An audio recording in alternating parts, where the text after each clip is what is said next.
last week, Yeah. we had a discussion about Bo Bichette potentially being a trade target for the Guardians. And those came off a report that our EP Steve Becker had sent us in the group chat that was just discussing potential fits. Sure. Well, earlier this week, ESPN baseball insider expert Jeff Passan wrote an article. And Steve, take tag word full. I mean, ESPN is basically useless besides passing for baseball. Yes. Let's face it. And I'm not going to read this word for word, but essentially he tied Bo Bichette to the Guardians as well as a potential landing spot.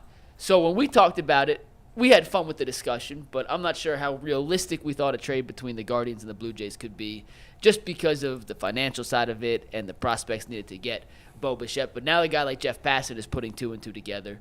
Bull, do you think there's a realistic chance the Guardians would be willing to make a move of the caliber it would take to get Bo Bichette here? Is it actually a realistic possibility? I do think it's realistic.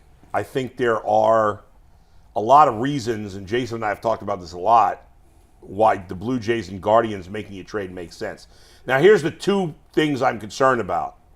The 2 hurdles that you have to overcome here are, A, we don't know that the Guardians are willing to spend any money to increase the payroll. We're hopeful that because the team has been great so far, not good, great so far this season, and they're 40-20, 3 weeks away from the halfway point of the season, that we are hopeful that the owner will spend some money. But he hasn't spent much in recent years. They have been aggressive in the past, pre-COVID, when they've had a contending team. They've spent money. We know all the moves. They went and got Ubaldo Jimenez. They went and got Andrew Miller. They've done the offseason between 16 and 17. They signed Edwin Encarnacion. But in recent years, they've been unwilling to increase the payroll, certainly during the season. If they're going to do it, this is the year. That's the hurdle from the Guardians' perspective that we don't know. We don't have the answer to.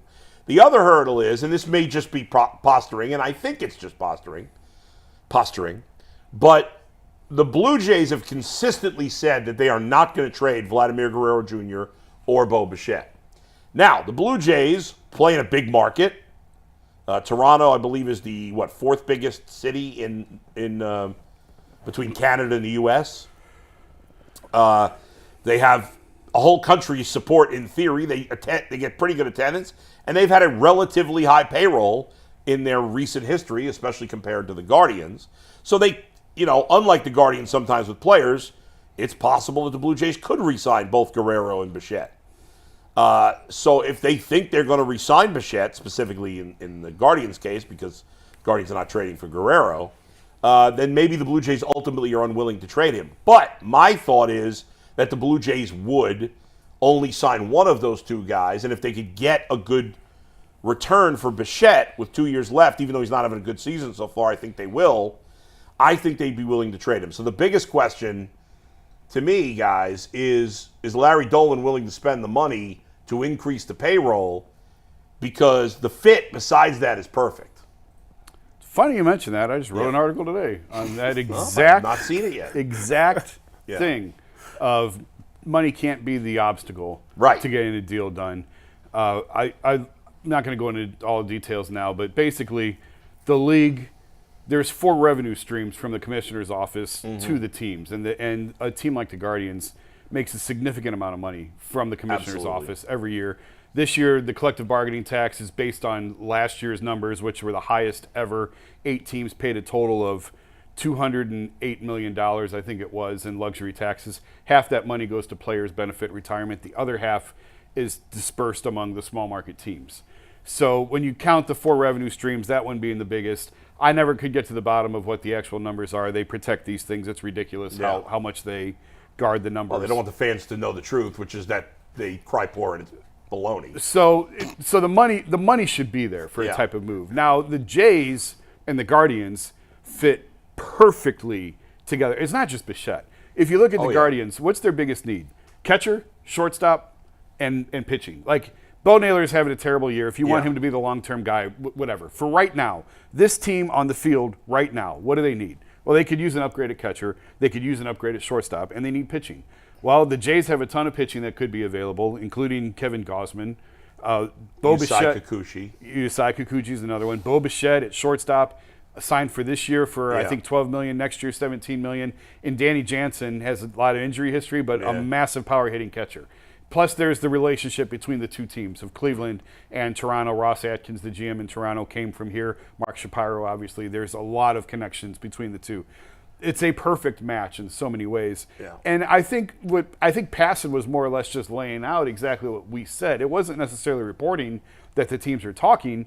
It was just, this makes a lot of sense. Yeah, he's connecting dots. And there's not many teams in contention looking for shortstop. Shortstop is usually a pretty solidified spot, so that's going to narrow the field. Now, there's two. Anytime you talk Guardians in trade, there's two teams with better farm systems than Cleveland, and clearly better that are going to be buyers, and Baltimore and the Dodgers. And they're both going to be looking for a lot of the same things that the Guardians are in terms of pitching. The Orioles have been shredded with injuries this year to their staff. They're going to need pitching help. And the Dodgers might need a shortstop. Betts can slide. Betts can move around. Right, because, Betts is an outfielder by trade. He played second base last year, but he's been playing short because Lux has been just very bad. That's where the concern is. Orioles don't need a shortstop. Orioles do not need a shortstop, but the Dodgers could use one. The Guardians certainly could use one. All three of those teams need pitching, and of those three, the Guardians probably have the worst farm system of all. Not that it's bad, it's not, but Baltimore and the Dodgers are rich in prospects. Now, a team like Toronto needs to replenish, like they have a terrible farm system throughout. That's the ideal type of trade to make where you may not get a top-level guy, you may not get a number one prospect from an organization, but if you can get 3, 4, 6, and 12, it's going to boost your overall health of your minor league system. And that's why I think a trade of Bichette makes a lot of sense.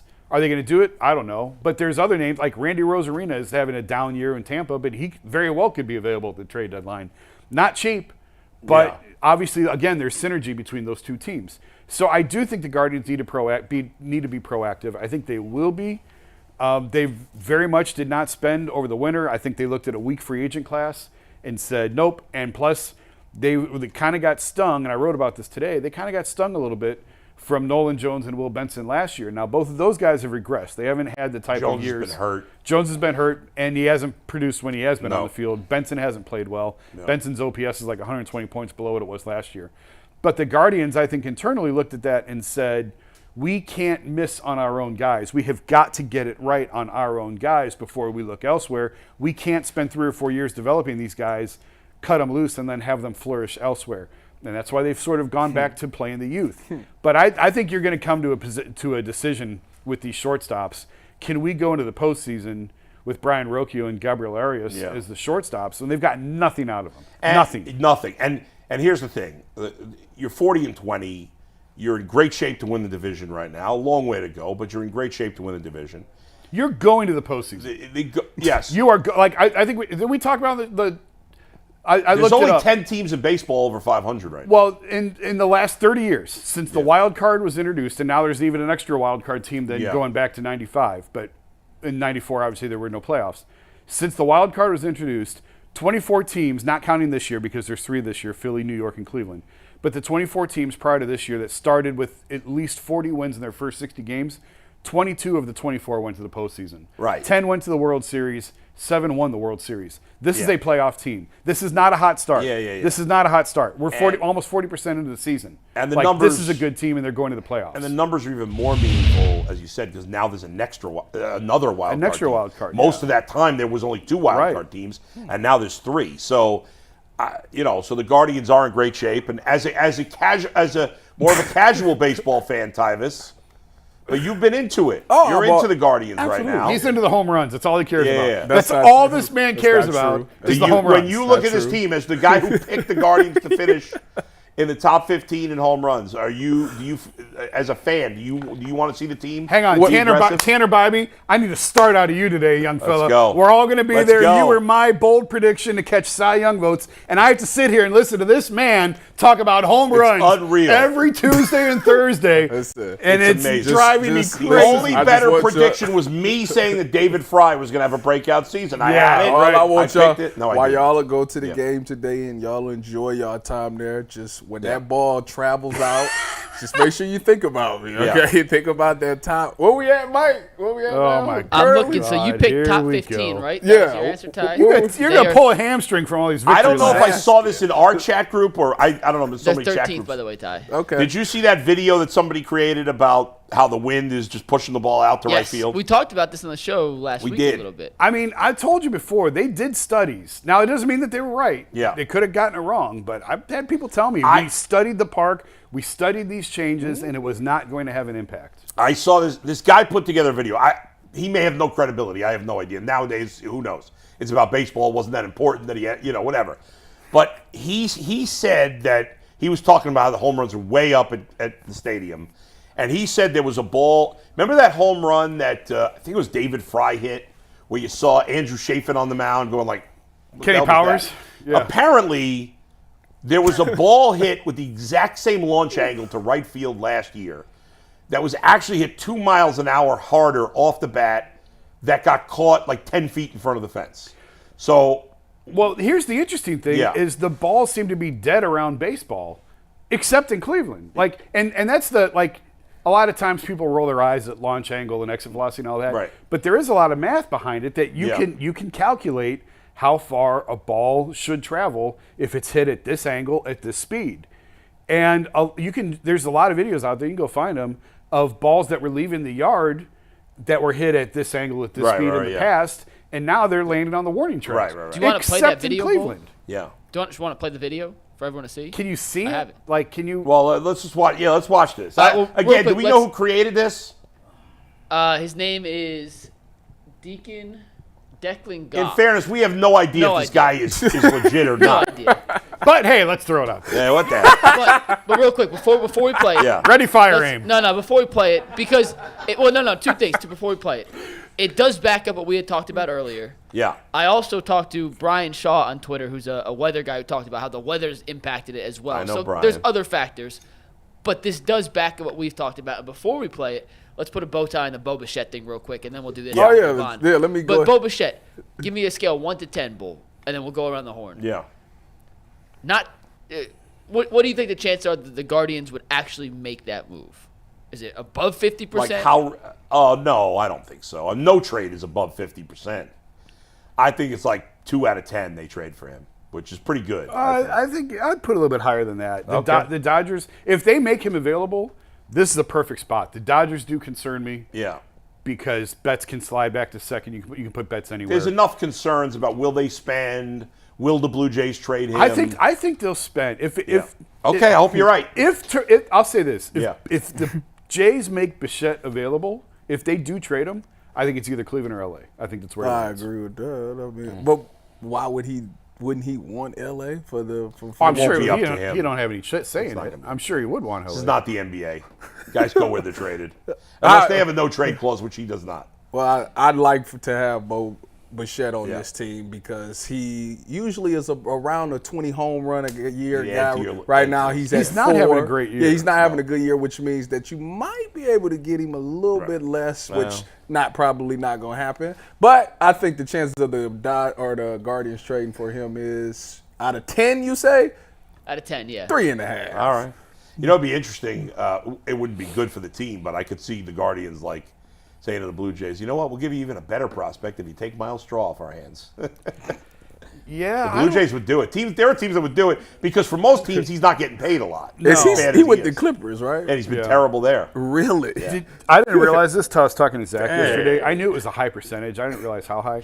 Do you know 1/3 of the Guardians' payroll is not on this team? 1/3. Miles Straw. Segura, which was the remnants of the Josh Bell. Shane Bieber's $13 million. Who's the catcher from last Loriano. year? Zanino? No, that was a 1 year deal. Oh, okay. He's off. Yes, you're right. Was but you add up all the dead money, which is rare in baseball.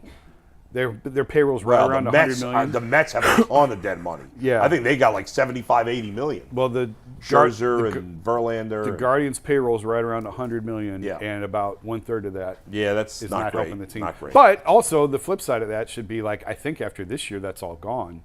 I think. So they can afford yes. they can afford to buy. No, not Miles Straw. Well, not Miles, but that's $6 million. Yeah, They can afford to spend money, is what you're saying after this. Hopefully. Oh, they might as well make. Then you know what? Let's 3.5 just went to 6. But they have not had a good track record in free agency. No.